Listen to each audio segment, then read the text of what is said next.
rawatina société sénégalaise am na fépp nag ci àdduna bi ndax évaluation yi ñuy def ci àdduna bi mooy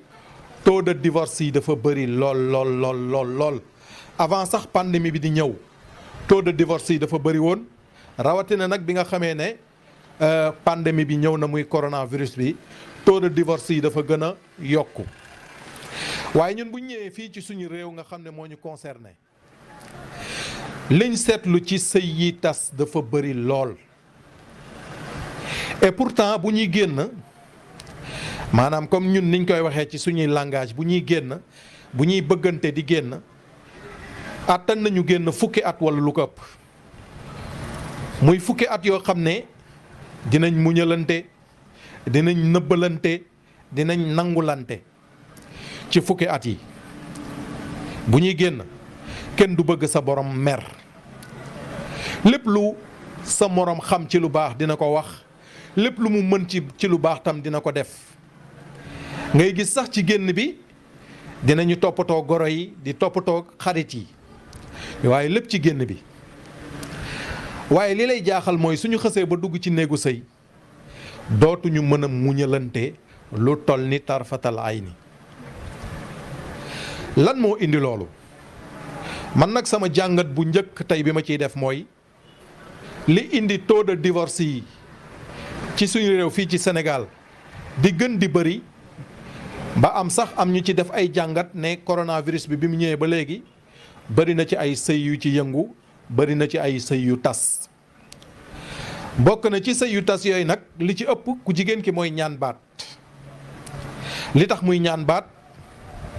yooyu yëpp dañ ci ñëw ci suñuy analyse man dama ne tey bokk na ci li waroon dëgëral sëy yi première responsabilité yi gannaaw ba nga xamee ne yar nañ ñu ci yaru diine ñu xam ne sëy santaane borom bi subhaanahu wa taala la dafa am ay sart yu mu ci teg bañ nañ ko ba sëy buñ koy takk xutba ba nga xam ne moom la imaam bi di jibal mooy itaqu rabbakum allazi xalaqakum min nafsin waahida baatu taqwa boobu muy njëkk a jubal mooy nañu ragal benn yàlla bi nga xam ne moom moo ñu bind ñun ñëpp à partir de benn jëmm muy jëmm suñu maam aadama kon ñun ñëpp ay mbokk lañ kon leneen li nga xam ne bu naree ñëw yàq suñu sëy war nañu bàyyi xel ne ndekete ñun ñëpp ñoo bokk benn maam muy maam aadama kon wàllu waasoog wàllu ethnicisme yooyu yëpp daf ci war a jóge parce que baat bi ñu la njëkk a wax mooy ittaqu rabbakum allazi xalaqakum min nafsin waaxida kon ñun ñëpp bi ñu yàlla bind à partir de benn bakken la mooy maam aadama kon yeneen yëpp war na dàqu ñu xam ne ñun ñëpp benn lañ ci kanamu borom bi subhaanahu wa taala ndax yàlla nee na moom moo ko doxalee noonu inna xalaqnaakum min dhakarin wa unsa wa jaalnaakum shuuban wa xabaila li taarafu inna akramakum inda allahi atxaakum yàlla nee na man maa leen def ay peuple ak ay xeet ak ay couleurs yu wuute yàlla nee na jubluwaay bi mooy pour ngeen xamante waaye yàlla nee na ki gën ci yéen ci man mooy ki gën a ragal yàlla inna akramakum inda allahi atxaakum kon gis nga baatu taxwaa bi ba léegi dafay ñëwaat waaye deuxième bi mooy wattaqullaha allazi tasaaluuna bihi wal arxaam yàlla nee na su sëy bi xësee ba fasu na ngeen ragal yàlla ci mbokkoo gi xam ne lien de parenté dugg na kon côté boobu tamit muy parti ku jigéen ki di parti ku góor ki ñun ñëpp ñi nga xam ne ñoom ñoo séq sëy bi war nañu ragal yàlla ci képp ku ciy wax nga xam loo ciy wax luy defar képp ku ciy def tamit nga def loo xam ne day defar lu tax parce que inna allaha kaana aleykum raqiba yàlla nee na man maa ngi leen di superviser tekkiwul ne dama daganal seen diggante rek dama leen bàyyi ngeen dem déedéet maa ngi leen di superviser ana kan ci yéen ñi nga xam ne ñoom ñooy ñaari way dencante yi moom la mbir mi di yàqoo ci moom kon inna allaha kaana aleykum raqiba waaye man tey sama analyse dama koy teg ci ñi nga xam ne ñoom ñoo jiite réew mi muy autorité étatique yi ndax déggoon nañ fi sax njiitum réew mi nga xam ne moo fi nekk bi muy ubbi campagne am fii ci Yoff ci année 2012 yi bokkoon na li mu diggoon société bi mooy buñ ko falee jigéen ñëpp dinañ dugg ci néegu sëy. bëri na ku ñuy balaame parce que sëyam dafa tas sëy yi tas bëri na lool boo demee dossier tribunal bëri na lool. divorce lan moo ko indi lu ci bëree bëri newuma lépp la waaye li ci bëree bëri mbirum finance la te ñun ñu am population boo xam ne 80% yëpp ay jeunes lañu ay ndaw lañu war a denc soxna waaye ñi ci jot a denc soxna sax seen sëy yi du yàgg ndax léegi sëyu jeunesse bi léegi yu si bëri yàggatul lan moo ko indi man dama naan wàllu koom-koom la parce que ñun ci dëkk bi lañ dëkk ci yenn quartier yi xam nañ li xew bu baax sëy yu bëri yiy tas du dara lu dul wàllu koom-koom mooy jeunesse boo xam ne wax dëgg yàlla bëgg nañu liggéey bëgg nañu tekki waaye amuñu opportunité wu tekki ci seen réew li may wax ñëpp a xam dara ana ñaata ñoo dee ci géej gi bu yàggul ngir rek bëgg a dem bitim réew te dem bitim réew boobu du dara lu dul pour tekki boo ñëwee nga takk soxna yor sa waa kër defe naa ne jeune yëpp jeune boo jël loolu lay rêvé jeune yëpp bëgg a takk soxna waaye amuñu opportunité wu bu ñu takkee soxna it amuñu opportunité wu téye ko ndax soxna dafa am lu koy téye ndax diggante ñaari waay dencante yi ñaar yi moo fa am sutura ak sag ku jigéen ki mooy sutural borom këram waaye ku góor ki tam sagal sagal soxnaam si lépp lu mu gis lu baax mu defaral ko teral ko niñ koy waxee waaye tey sëy yu bëri ñu ngi tas parce que lu tax problème mu finance la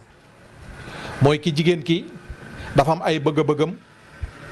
xëy na am na ci loo xam ne mënul ñàkk c'est le minimum mais wax dëgg yàlla góor ñu bëri bëgg nañu yor seen soxna waaye le minimum boobu sax léegi nekku fa lan moo ko indi mooy autorité étatique yooyu ma wax mooy volonté politique boo xam ne dañu war a créer ay cadre yoo xam ne jeunes yi dinañu mën a am xam-xam dinañu mën a am métier dinañu mën a am liggéey bu baax boo xam ne dinañ ci mën a yor seen soxna yor ci seen njaboot waaye tey lan la ñu gis ci société bi ay jeunes yoo xam ne ñu ngi ci secteur informel bi ñoom ñooy góorgóorlul seen bopp ñu ci bëri ndeysaan ñu leen di nuyu de passage ñoo ngi teg seen thermos di jaay café ñii di def ay cag-cag ñii di góorgóorlu di def petit commerce mais cag-cag boobu wala jaay café boobu wala petit commerce boobu nga xam ne dañ ci jàppandi mais loolu wax dëgg yàlla képp kuy waxal yàlla xam ne loolu mënut a yor soxna ak bëgg-bëgg yi ci am yëpp courant war la ndox war la dund war la bu feebaree nga faj mais wax dëgg yàlla nit ñi jiite ñoom ñoo waroon am yërmande ci population bi créer ay cadre parce que chaque jour ñu dégg ay centaines de milliards ay détournement ay milliards waaye milliards yooyu ñuy détourné lu tax mënuñu ko delloo ci population bi dimbali leen créer leen ay cadre pour ñam benn stabilité le minimum pour au moins jeunesse bi bu ñu takkee soxna mën am luñ ko téye parce que soxna dafa am luñ koy téye mais tey ñàkk mën téye boobu moo indi tey soxna yëpp tamit ñoom tamit takk seen digg génn dem di liggéey ji soxna yëpp ay liggéey macha allah booy xëy da ngay xëy nag ñoom booy wàcc da ngay wàcc nag ñoom kon première responsabilité bi may situer mooy autorité étatique yi ñoom ñoo war a def volonté wu dimbali jeunesse bi ci liggéey ci xam-xam ci formation ba ñu mën a téye soxna bu ñu takkee soxna ñu mën ko téye waaye kenn mënul téye takk soxna ci ay waxu kese li wolof yi di wax naan lekkati neen naxul bëy te loolu mooy dëgg kon suñu autorité étatique yi ñoom la ñuy lancer appel boobu nañ dimbali jeunesse bi parce que taux de divorce yi bëri na lool waxatuma la ak ñi nga xam ne nag ñoom amuñu sax fitu di wax waxu soxna parce que gis nañ situation yi ni mu demee gis nañ ne même boo fi taxawalee sa entreprise pour mu dem problème la gis nañ ne secteur informel bi dafa saturé lépp looy def am na keneen ku koy def ci boppu angle bi boo tijjee magasin di jaay ay produits effets nga gis quelques mètres ku tijji sa wet marché bi yëpp a saturé. bu amee kuy jaay fii café boo tourné tuuti gis keneen kuy jaay parce que jeunesse bi amuñu formation amuñu xam-xam amuñu lu ñu def. ana ñaata ñoo fi nekk ay bachelier gis naa koo xam ne sax bac plus 2 la dafa mujj nekk charretier yor charrette di dawal charrette parce que lan état bi fi nekk amul volonté wu jël liggéey jox ko ndawam yi dimbali leen accompagner leen. gis nga am na yoo xam ne yàlla du wàcc di ko defal kenn inna allah la yughayyiru ma bi qawmin hatta yughayyiru ma bi anfusihim. taux de divorce yi ñu ngi koy wax dëgg la ñu ngi naan jigéen ñee bëggatul sëy dañ koy wax naan góor ñee mënatul yor soxna waaye principal problème bi mooy suñu autorité étatique yi milliards yi ñu yor di ko fowee wala di ko yóbbu ci ay banque di ko fa tëj nañ ko jël dimbali ci jeunesse bi. ndax soxna dafay am lu koy téye ay waxu kese du ko téye rawatina nag nga war fas yéene am ak moom njaboot xoolal tey promiscuité bi ñuy dund ñi ci bëri tey ñi yor soxna di góorgóorlu nekk seen këru famille yi benn néeg lañ fay am waaw benn néeg boobu nga fas yéene am ay doom soo si amee ñett doom rek déjà commencé nga xat te amuloo moyen wu dem jël appartement benn terrain tabax ko pour sa njaboot. loolu yëpp responsabilité yi njëkk mooy autorité étatique yi nañu bàyyi di fowee réew mi nañu bàyyi di fowee alalu réew mi kon tey ñoom ñooy les premiers responsables su fekkee ne taux de divorce yi dafa am sëy yu bëri di tas parce que lan amul dara loo xam ne mën na téye sëy bi te lépp nag bu ñu waxee ñu bëgg ko jiiñ diine am na loo xam ne yoonu diine nekku ci nit dafa am lu koy téye waaw li ñuy wax naan as góor dafay góor ci dara waaye jeune boo xam ne dafa toll ci diggu dooleem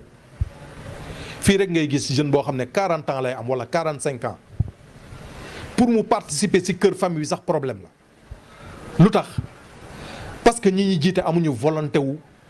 dimbali seen jeunesse dimbali seen ndaw. bu ñu demee nag ba réew mi jeunesse yu bëri amatuñu yaakaar sax ci seen réew fii benn ndaw booy waxal bëggatul dara ci réew ñëpp dañuy rêver dem bitim réew et pourtant ñun ñu ngi tous les richesses du monde am nañu or am nañ zircon am nañ pétrole am nañ lépp tout ce qu'il faut yàlla wàccoo na ak ñun kon mbir yi nekkatul mbirum waaraateeg mbirum alxuraan du dara. lu dul suñu autorité étatique yi nañ am volonté wu dimbali seen ndaw yi waaw leneen li ci des nag ñi nga xam ne ñoom ñooy chef religieux yi ñoom ñooy asatise yi ñoom ñooy ulama yi ñoom ñu ngi sensibiliser bëri na ay sëy yu naroon yàqu wallahi la azim su demulee tribunal imam bi ci quartier bi moo koy régler wala sëriñ daara bi ñaata sëy ñoo naroon yàqu waaye ñoo leen di delloosi am na ñoo xam ne ñu ngi ci néegu sëy dañuy muñ rek te yàlla tax waaye amul dara lu leen fa téye ndax ku góor ki 100% yi mu waroon mën yu si bëri munu ci dara parce que dëkkam moo demee noonu ku jigéen ki tamit mu ngi toog di muñ malgré parce que njaboot na dañuy xëy suba ba ngoon jot dépense la ñuy dàq am na jeunes yoo xam ne ñu ngi ak soxna ñu ci bëri nekkuñu à jour ba léegi parce que jeune boo xam ne su tolloo ci takk jabar wax dëgg yàlla day dem ci banque bi leb 300 000 pour lan takk jabar kooku amul sax lu mu denc day dem ci yenn crédit yi leb fa 300 000 wala 500 000 takk jabar su takkee jabar après day continuer di fay bor du nekk à jour mukk boole kook événement yi am ci réew mi yëpp. kon dama ne premier responsable yi man duma ko joxoñ kenn autorité étatique yi laay wax nañ dimbali jeunesse bi créer ay emploi yu bëri créer stabilité ci réew mi ndax alal ji fi nekk mën na ko ndax chaque jour ñu ngi dégg ay centaines de milliards ay benn nit ñu naan am na 15 milliards benn nit bu ñu ko évaluer ñu ne kii am na 8 milliards suñu évaluer diw mu ne kii am na nangami milliards am ñoo xam ne ñu ngi leen di tudd ci ay détournement ay 96 milliards waaw tous ces milliards là benn nit bëgg ko yor waa dëkkam di souffrir moom mu ne milliardaire la waa dëkkam di souffrir te jëlewu ko fenn fudul si alalu réew mi nag waa réew mi ñoo ko moom. yonent bi alayhi salaatu wasalaam loolu la jàngale woon moo tax Muaz ibnu Jabal yonent bi mu koy fal gouverneur ci benn dëkk nee nañ da ko jox ay dénkaane ba bu doon man dama naan yonent bi déedéet loolu du ma ko mën bàyyil ma toog pour wax la wàllu responsabilité. Seydina Omar radiyallahu taala anhu mës na am benn pont boo xam ne daf ko waroon defar waaye yitte jàpp ko ba defaru ko du daf ko bañ a defar de yitte moo ko jàpp ba defaru ko am benn bëy bu ndaw bu ci surux tànk bi damm keroog bi mu génnee àdduna benn nitu yàlla moo ko gis Seydina Omar ñàkkatooy xet mu laaj ko lu waral sa ñàkkatooy xet bi te yàlla dig la àjjana avant ngay dee mu ne ko yàlla daf ma nar a xisaab ci pont boobu nga xam ne waroon naa ko defar te defaruma ko ba bëy bi dugg ci tànk bi bëy bi surux ci tànk bi damm. ñun nag ñu jël réew dénk ko ay nit dénk leen alal ju dul jeex ay richesse yu dul jeex ñuy ratifier di signer yépp ñu koy jël di ko virer ci seen compte bàyyi seen population ñuy souffrir di sonn ba pare yépp nag ñu bëgg ko jiiñ mbirum diine wala ñàkk yar. nit ñi bëgg nañ jeunesse bi bëgg nañ jeunesse yépp koo ci gis loolu lay rêver takk jabar dugal ko ci kër yor seen waa kër di xëy di joxe jeunes yëpp loolu moo nekk seen xol yi waaye amuñu opportunité bi ndax ñi jiite amuñu volonté politique ku fi ñëw politicien rek ngay def jël suñu alal saaxee ko boo soxlaa nit ñi sànni leen saaku ceeb ak benn 5000 ak t-shirt jeunesse bi nekk ci loolu pendant des années 1960 ba léegi Sénégal na mu meloon la mel amul dara lu fi changé ci wàllu politique. li fi baax yépp religieux yi ñoo ko fi def nitu diine yi ñoo fi indi apaisement ñoo tax nit ñi dal su nekkul woon tey ñi tënku ci këru diine yi kon dëkk bi doon na gën a pire ni mu mel nii wallahi al azim yeneen dëkk yi ñuy wax yëpp gis nga amatuñu stabilité parce que li am ci réew mi amu fa fii au moins am na koo xam ne moom Serigne Touba la yaakaar am na loo xam ne su ko naree def buñ ko waxee ne Serigne Touba nee na nangam mu bàyyi am na koo xam ne maam Seydi Hadj Malick si la yaakaar am na loo xam ne su ko naree def ñu wax ko maam Maodo Malick nii la daan def mu bàyyi am na koo xam ne Seydina Limaamu la yaakaar suñ ko waxee li Seydina Limaamu wax ci xutba yi mu bàyyi waaye nag taxul suñu autorité étatique yi suñu homme politique yi di ñu fooyee pendant des années 1960 ba léegi moo tax résultat bee ngi sëy yi day tas te yonent bi alayhi salaatu wasalaam moo ñu jàngaloon ne bu ñu demee bokk na ci siiñu aaxiru zamaan yi xillatu rijaal wa kasratu nisaa mooy jigéen ñi ñooy ëpp góor ñi waaye xoolal ñi jotoon takk soxna seen sëy yi dëgërul tas na ñi nga xam ne dugguñu te nekk ay jeunes toll si takk soxna ñemewuñ ko parce que lan cadre bi mayu leen ko amuñu opportunité bi parce que jeunes yëpp ci góorgóorlu la ñuy nekk dañuy xëy di daw 24 heures sur 24 lépp loo taxawal du sotti kon les premières responsabilités mooy autorité étatique yi ñoom ñoo war a yërëm seen askan ñoom ñoo war a yërëm jeunesse bi lu ne ñu ngi ciy dugg bu njëkk ba dañ doon wax naan bëgguñu liggéey tey c'est le contraire jeunesse bi yëpp ñu ngi góorgóorlu di daan seen doole malgré que nag foo dem am na ay yàqkat am na ñoo xam ne ñoom agressé lañ choisir loolu ñoom la waaye li ëpp ci jeunes yi tey am nañu fulla am nañu jom am nañu fayda liggéey lañ bëgg tekki takk soxna yor seen waa kër waaye may ñu leen cadre bi may ñu leen opportunité bi te les premiers responsables mooy autorité étatique yi